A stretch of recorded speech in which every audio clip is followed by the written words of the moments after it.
Assalamualaikum warahmatullahi wabarakatuh. Perkenalkan, nama saya Roberto Albi Putra. Pertama-tama marilah kita panjatkan puja dan puji syukur kita kehadirat Tuhan Yang Maha Esa, karena atas berkat rahmat dan karunia-Nya kita dapat berkumpul atau masih diberikan kesehatan di siang hari ini. Tak lupa selawat serta salam kita hanturkan kepada junjungan kita Nabi besar Muhammad SAW. Pertama-tama izinkan saya di sini menyampaikan ceramah yang berjudul Mencari Kebaikan Hidup. Dan di antara mereka ada orang yang berdoa, "Ya Tuhan kami, berilah kami kebaikan di dunia dan kebaikan di akhirat, dan peliharalah kami dari siksa neraka." Surat Al-Baqarah 2.201. Menurut Al-Quran, manusia telah disematkan fitnah Hanif sejak awal perciptaannya. Fitnah Hanif itu harus dipelihara dan ditumbuh kembangkan supaya fitnah suci yang baik tersebut mengalami proses perkembangan dan kesempurnaannya. Untuk mencapai kebaikan yang sempurna tersebut tidak cukup dengan usaha semata. Tetapi yang lebih penting, kita harus menggantungkan harapan memperoleh dengan bersandar kepada doa yang tiada putus,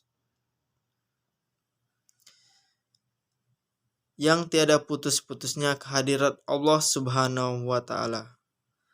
Salah satu doa yang terpenting untuk memperoleh kebaikan yang sempurna dalam hidup yaitu, dan di antara mereka ada orang yang berdoa, "Ya Tuhan kami, berilah kami kebaikan di dunia dan kebaikan di akhirat, dan peliharalah kami dari siksa neraka." Doa ini merupakan cita-cita dan visi dalam kehidupan seorang muslim. Visi kebaikan hidup di dunia dan di akhirat sangat penting untuk diraih.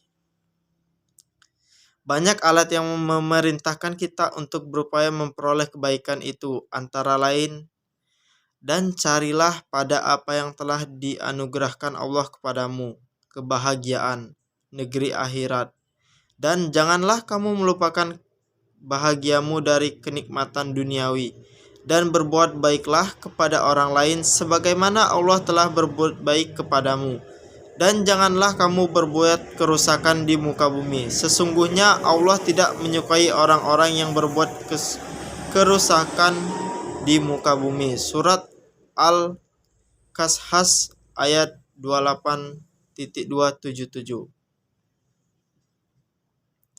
Dari ayat di atas dapat disyaratkan bahwa mendapatkan kebahagiaan di dunia dan akhirat, maka seseorang harus berbuat ihsan atau kebaikan dan menjauhkan diri dari perbuatan yang merusak.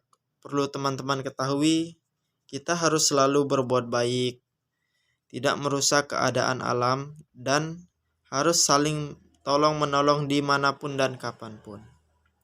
Banyak sekali ayat yang memerintahkan kita berbuat ihsan, di antaranya, dan berbuat baiklah karena sesungguhnya Allah menyukai orang-orang yang berbuat baik.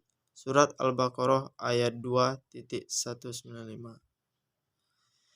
Pengertian ihsan. Ihsan menurut bahasa berarti kesempurnaan atau terbaik. Secara istilah, ihsan diartikan sebagai kesadaran seorang manusia bahwa segala hal yang ia lakukan dilihat Allah.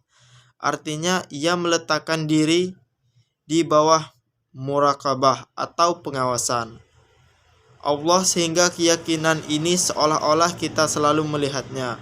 Tanda kebesaran dan eksistensi Allah dimanapun kita berada sesuai dengan ayat, dan kepunyaan Allah lah timur dan barat, maka kemampuan kamu menghadap disitulah wajah Allah. Sesungguhnya Allah maha luas, rahmatnya lagi maha mengetahui. Surat Al-Baqarah 2.2115. Bahkan saking yakinnya ia dilihat Allah, akhirnya seolah-olah ia seperti melihat Allah dimanapun ia berada. Hal tersebut berdasarkan hadis Nabi, "Wahai Rasulullah, apakah ihsan itu?" Beliau menjawab, "Yaitu engkau menyembah Allah seolah-olah engkau melihatnya, maka jika engkau tidak dapat melihatnya, sesungguhnya Dia melihatmu. Surat Bukhari Muslim. Ada dua makna yang terkandung dalam ihsan, yaitu pertama, ihsan adalah kesempurnaan dalam beramal sambil menjaga keikhlasan dan jujur dalam beramal.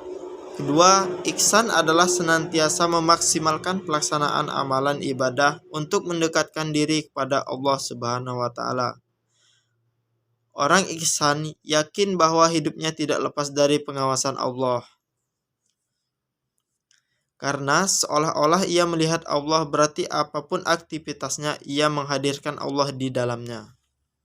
Ia akan melakukan sesuatu karena Allah dengan keikhlasan yang prima. Ketika makan, ia ingat Allah, makanya ia membaca bismillah dan doa makan.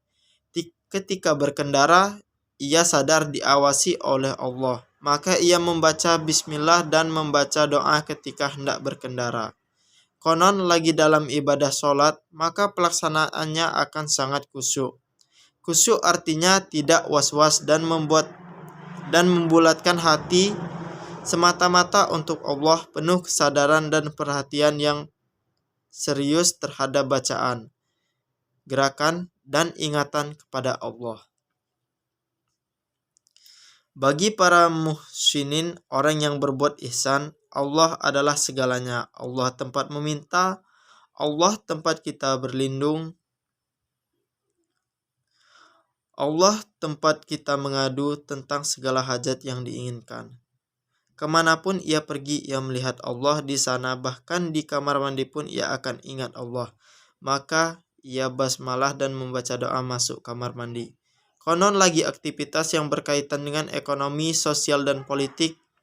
Misalnya, ketika ia berada dalam bilik suara pada pilkada, maka saat hendak mencoblos pilihan calon, wajib pakai basmalah karena Allah ada di sana dan akan meminta pertanggungjawaban dunia dan akhirat nanti. Ia tidak bisa memisahkan hidupnya dari Allah. Ringkasnya, hidup dan mati hanya untuk Allah. Katakanlah, sesungguhnya sembahyangku ibadahmu, hidupku dan matiku hanyalah untuk Allah, Tuhan semesta alam. Surat Al-An'am 6.2 162. Baiklah kawan-kawan, itu saja yang dapat saya sampaikan. Saya ucapkan terima kasih. Bila ada kesalahan saya mohon maaf.